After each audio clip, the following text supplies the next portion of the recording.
I'm a 19-year-old F with 6 older siblings.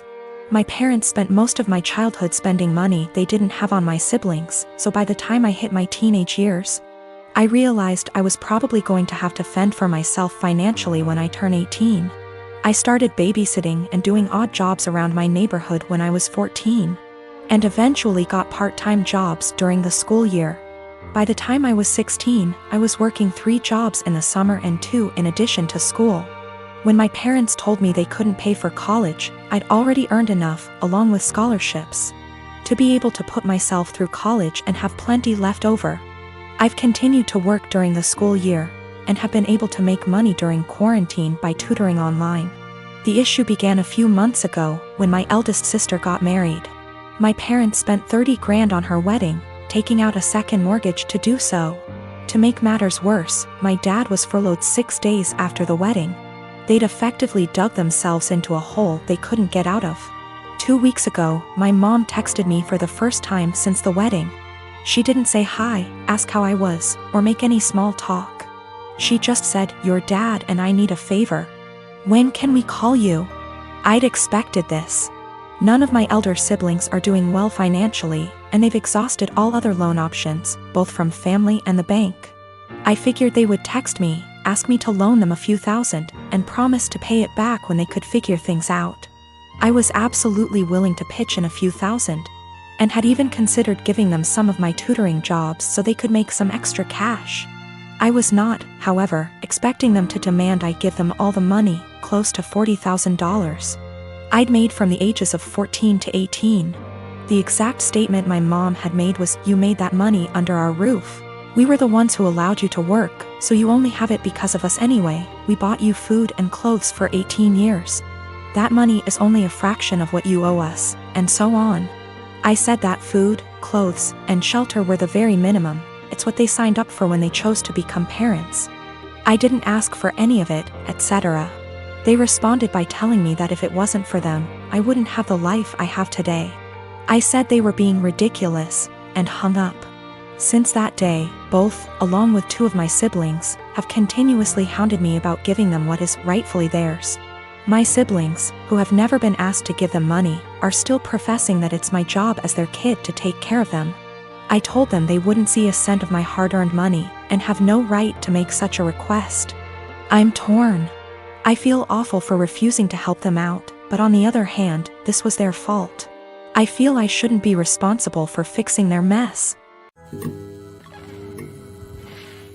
So me and my girlfriend have been together for about a year now. It's been a big adjustment, but I think we've done well so far. I had 2 kids before her and she isn't used to kids, but I think she's doing well and I think my kids really like her. I'm a widower. My wife passed away a few years ago from cancer. It definitely hit me like a truck and took me a while to recover from. It took me a really long while to get back out there, but I eventually did a few years ago. My daughter is 13. She is in middle school now and is obviously growing. So usually on Thursdays after I drop off my kid and I do some chores, me and my girlfriend usually have a lunch date. Just so you know, this is not at all something that happens all the time. I try my best to be both mom and dad, but I'm still figuring it out. Lately my daughter been moody and very emotional. I had a thought that it could be her period because she's getting to that age on Thursday. A few hours after I dropped her off, I got a call from my daughter, and soon after the school, because she had ended up getting her period in school.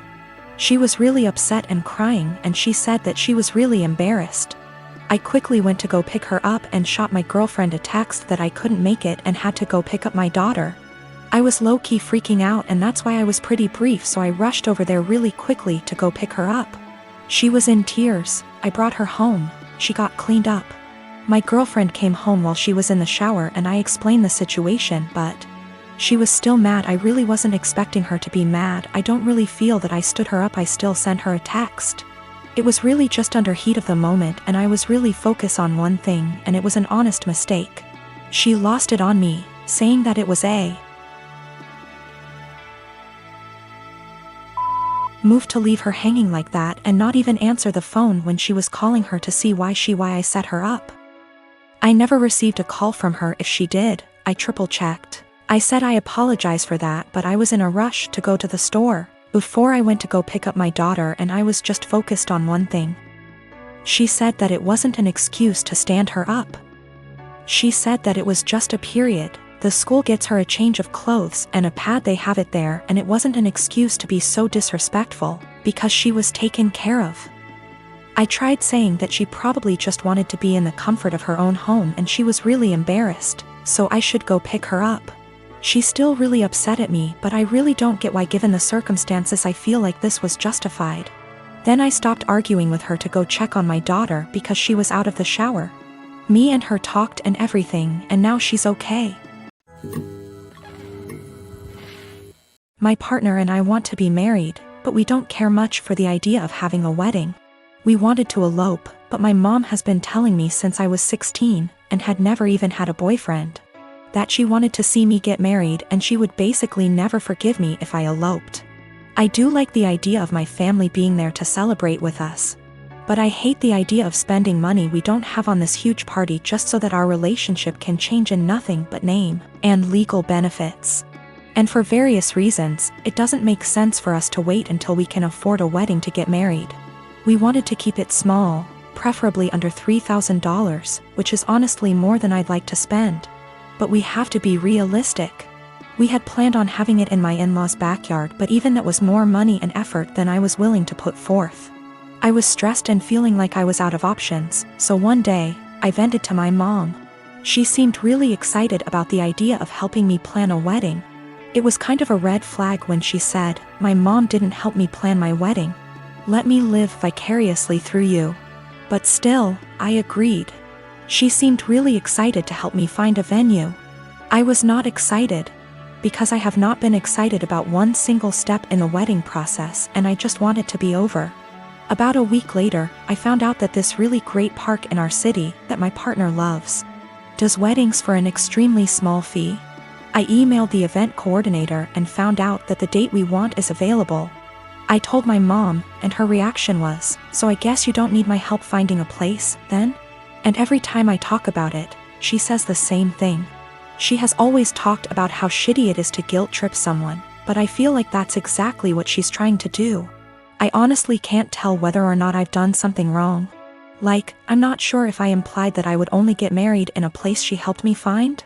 I don't feel like trying to take action on my own wedding is that great of an offense, but I can tell she's upset. I want to make her feel better, but at the same time, I don't want to change our plans again just so that she can feel involved. I met my husband 6 years ago when we both had just graduated college. He was a lovely guy, handsome and very well put together. He loved muscle cars and weightlifting, and I loved everything about him. I fell in love with him instantly and was over the moon when he asked me to marry him. A year into our marriage, I became pregnant with our son and gained about 30 pounds. I was 5 feet 3 inches, 125 pounds before the baby and 155 pounds after the baby.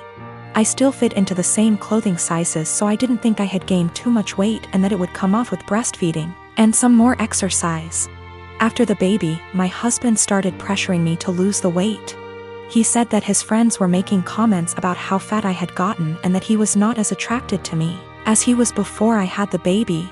He gave me an ultimatum that I either would have to lose the 30 pounds in 6 months or he would leave me. I was very upset about the demand, but I didn't want to lose him, so I tried my hardest to lose the weight.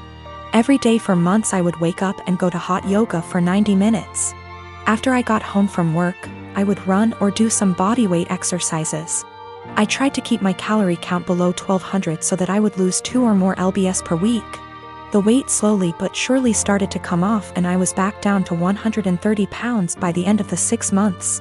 My husband was happy and things looked like they would be okay. After I lost the weight, I noticed a shift in the attitude of my husband's friends. Most of them are perfectly nice guys, but a few of them are absolute pieces of shit, the same ones who called me fat. Once I returned to my old weight, these friends started to make comments about me and how sexy I was. I told my husband to make them stop and he said that he would speak with them, but the rude comments never stopped. I channeled all of my frustrations into working out and I lost an additional 15 pounds of body fat and got more toned. This past weekend, my husband's friends were over at the house and one of them grabbed me and tried to grope me. I told my husband, and even though he was angry at his friend, he was still angry at me. My husband said that I was leading his friends on by losing so much weight, and that I was trying to make myself skinny so that I could cheat on him. I was disgusted by this accusation and packed my bags and left for my mom's house. Last night, my husband called me and begged for me to come back home. He says that he knows that he was unfair and that he won't let his friend come over anymore. But I am so tired of dealing with this that I'm not sure I want him back. He's the one that told me to lose weight. But now he's blaming me for being too skinny, and I'm afraid he's going to make me develop an eating disorder. But I also still love my husband, and it hurts me to be apart from him.